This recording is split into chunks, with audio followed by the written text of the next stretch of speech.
देखिए, बाबरी मस्जिद की शहादत डेमोलिशन हुआ, एक कन्विक्शन नहीं हुआ, मोदी सरकार अपील नहीं करती। मक्का मस्जिद में बॉम्ब ब्लास्ट हुआ, 7 लोग मारे गए, उसके खिलाफ अपील नहीं करती। समझौता ट्रेन ब्लास्ट हुआ, कौन क्या नहीं मालूम, अपील नहीं करते। तो ना बाबरी मस्जिद किसने शहीद किया वो नहीं मालूम, ना मक्का मस्जिद का ब्लास्ट किसने किया किसी को नहीं मालूम, समझौता ब्लास्ट किसने किया नहीं मालूम। मालेगांव में 2006 में कब्रिस्तान में बॉम्ब ब्लास्ट हुआ, 48 लोगों की मौत हुई।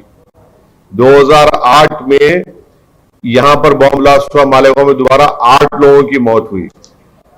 अब ये तमाम विटनेस अगर हॉस्टाइल हो रहे हैं तो इसका मतलब ये है कि ये केस खत्म हो जाएगा। फिर किसने किया मालेगांव 2006 किसने किया, 48 लोग मर गए, उनकी फैमिली को कौन जवाब देगा। मालेगांव 2008 में 8 लोग मौत हुई, कौन किया। क्या साध्वी प्रज्ञा ठाकुर के नाम पे वो मोटरसाइकिल है नहीं है।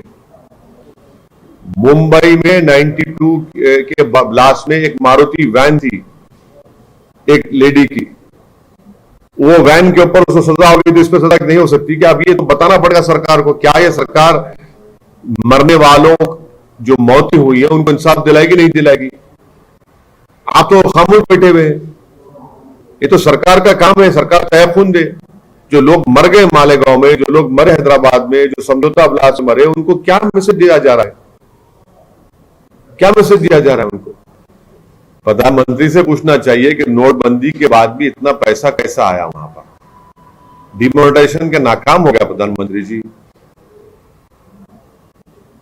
500 गई, 2000 गई, क्या क्या बोले थे। अभी भाई यहां तो माशाल्लाह खजाना निकल रहा है, 180 करोड़ रुपए, जिसमें 2000 की नोटें भी हैं।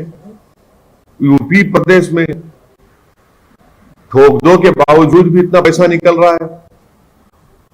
डिमोनेटाइजेशन शुरू दिन से हम करते नाकाम साबित है, नाकाम साबित होगा। इतना नोट रहा है वहां पर और ये पता चलाना चाहिए कि आखिर ये इतना पैसा है किस